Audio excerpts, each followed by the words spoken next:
बिस्मिल्लाहिर्रहमानिर्रहीम। अस्सलाम वालेकुम ख़वातीन व हज़रात। मैं उम्मीद करता हूँ मेरे तमाम देखने और सुनने वाले नाजरीन खैरियत से होंगे। आज की इस वीडियो में आप लोगों को बताने जा रहे हैं, जो लोग पैसा हासिल करने के लिए बहुत मेहनत करते हैं, दिन रात एक कर देते हैं, मगर उनके हाथ पैसा नहीं आता, तो वो क्या करें, वो कौन सा ऐसा अमल करें कि उनके पास भी पैसा आना शुरू हो जाए और उनके पास भी रिस्क ही रिस्क आना शुरू हो जाए। तो अमल बताने से पहले, मजीद आगे बढ़ने से पहले आप लोगों से गुजारिश है कि चैनल को सब्सक्राइब कर लें और साथ बेल आइकन वाले बटन को लाजमी प्रेस कर दें। दोस्तों, तारीख की किताबों में अंबिया इकराम की जिंदगी का मुतायला किया जाए तो मालूम होता है कि दौरे हाजिर में हम जिन पेशों को मामूली समझते हुए अपनाने से आर महसूस करते हैं, अंबिया इकराम अलैहिस्सलाम ने भी यही पेशे अपनाकर रिस्क के हलाल कमाया। हजरत लुकमान रस्सियां बनाकर फरोख्त करते थे, हजरत इस्माइल तीर बनाते थे, हजरत इब्राहिम और हजरत ज़िक्रिया अलैहिस्सलाम कपड़े बेचते थे, हजरत याहिया जूतियां सीते थे और जूतियों की तिजारत किया करते थे, हजरत नूह अलैहिस्सलाम कश्तियां बनाते थे, लकड़ी का काम करते थे, हजरत दाऊद पहले बकरियां चराया करते थे और फिर उन्होंने लोहे का लिबास बनाने के लिए अपना पेशा इख्तियार कर लिया। हजरत आदम अलैहिस्सलाम खेती बाड़ी किया करते थे, हजरत इदरीस दर्जी का काम किया करते थे, हजरत शोएब अलैहिस्सलाम बकरियों का कारोबार करते थे, हमारे प्यारे नबी हजरत मोहम्मद मुस्तफ़ा सल्लल्लाहु तआला अलैहि वसल्लम भी तिजारत करते थे। अंबिया इकराम की तरह सहाबा इकराम ने भी रोजगार का ज्यादातर दारोमदार तिजारत और ज़राअत पर गुजारा। हजरत उस्मान गनी कपड़े और खजूरों की तिजारत करते थे, हजरत अबू बकर सिद्दीक और हजरत तलहा भी कपड़े की फरोख्त का काम करते थे,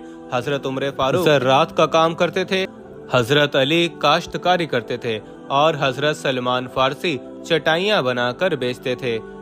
दोस्तों, ये सब बताने का मकसद ये है कि आजकल हमारे पढ़े लिखे नौजवान और समझदार नौजवान जो घर बैठे हैं और कोई भी ऐसा काम करने में शर्म महसूस करते हैं और कहते हैं कि हम तो बहुत पढ़े लिखे हैं और ये काम हमारे लिए सूटेबल नहीं होगा, ये काम हमें जचता नहीं है, तो उनके लिए पैगाम है कि अंबिया इकराम ने, सहाबा इकराम ने भी तिजारतें की, अपने काम किए, अपने कारोबार किए, जैसा कि आप लोगों को बताया गया है।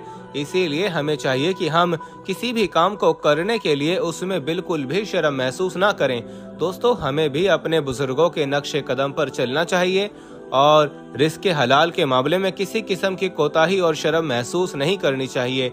आज के बेरोजगार नौजवान, बेरोजगार लोगों को अंबिया इकराम और सहाबा इकराम की मुबारक सीखतों से सीखना चाहिए और घरों में बैठकर मनपसंद नौकरियों का इंतजार करने की बजाय हर जायज़ रोजगार को बाखुशी कबूल कर लेना चाहिए। हलाल रिस्क कमाने वाले मुसलमान भाई को उसके पेशे की बिना पर हरगिज़ हकीर नहीं समझना चाहिए, क्योंकि वो अपना काम कर रहा होता है, हलाल रिस्क कमा रहा होता है और उसको बिल्कुल भी मामूली इंसान नहीं समझना चाहिए। बल्कि हकीकत तो ये है कि मामूली पेशे से रिस्क हलाल कमाने वाले उन लोगों से 1000 दर्जे बेहतर हैं जो लोग अपने छोटे छोटे कारोबार करते हैं, छोटे छोटे काम शुरू करते हैं और रिस्क हलाल कमाते हैं। तो वो उन लोगों से 1000 दर्जे बेहतर हैं जो ऊंचे ओहदों पर बैठकर रिश्वतें लेते हैं और अपनी शराफत के दावे करते हुए आवाम को धोखा देते हैं, आवाम को लूटते हैं। उन लोगों से तो एक मजदूर ही बेहतर है, एक रेहड़ी लगाने वाला ही बेहतर है जो कम से कम अपना रिस्क हलाल तरीके से कमाता है। अल्लाह ताला हम सबको रिस्क हलाल कमाने की तौफीक अता फरमाए। दोस्तों, जुमा का मुबारक दिन था। इमाम साहब खुतबा इरशाद फरमा रहे थे तो मैं भी मस्जिद में बैठा उनका खुतबा सुन रहा था। मौजू रिस्क बढ़ाने के हवाले पर था। वो बता रहे थे कि रिस्क बढ़ाने के 16 दरवाजे हैं, जिनमें से पहले नंबर पर नमाज को पाबंदी से अदा करना है, दूसरे नंबर पर इस्तग़फ़ार की कसरत करना है और तीसरे नंबर पर अल्लाह ताला के रास्ते में खर्च करना है। ये 3 बड़े दरवाजे हैं जो कि हर मुसलमान को पता होना चाहिए कि जो मुसलमान ये काम करेगा, अल्लाह पाक उसके लिए रिस्क के दरवाजे खोल देगा। जो इंसान मस्जिद पर खर्च करता है, मदरसे पर खर्च करता है, गरीबों पर खर्च करता है, यतीमों पर खर्च करता है, अपनी बीवियों पर खर्च करता है, यानी अल्लाह ताला की राह में खर्च करता है, तो अल्लाह ताला उस खर्च की हुई रकम का कम से कम 10 गुना वापस लौटा देता है। तो खुतबा के आखिर में इमाम साहब कहने लगे कि अगर आप अल्लाह की राह में किसी को खिला रहे हैं तो ये ना सोचें कि आपका माल जाया हो रहा है या आपका माल जा रहा है, बल्कि ये सोचें कि माल आ रहा है। क्योंकि जब आप किसी गरीब मस्कीन की मदद करते हैं, अल्लाह की राह में देते हैं, तो अल्लाह पाक 70 गुना बढ़कर आपको उसका अजर भी देता है और उससे 70 गुना बढ़कर आपको रिस्क भी अता करता है। तो ये बिल्कुल ना सोचें कि आपका माल जाया हो गया या आपका माल ऐसे ही चला गया, बल्कि वो आपको जरूर अल्लाह पाक अता फरमा देता है। दोस्तों, खुतबा सुनने के बाद मैंने भी इमाम साहब की बताई हुई बातों पर थोड़ा बहुत अमल शुरू किया और अल्लाह ताला का बड़ा शुक्र है कि मेरे रिस्क में इजाफा होना शुरू हो गया है, मेरा भी रिस्क बढ़ गया है। और इंशाअल्लाह जो अमल आप लोगों को बताने जा रहा हूँ, उस अमल से आप लोगों का भी रिस्क बढ़ना शुरू हो जाएगा।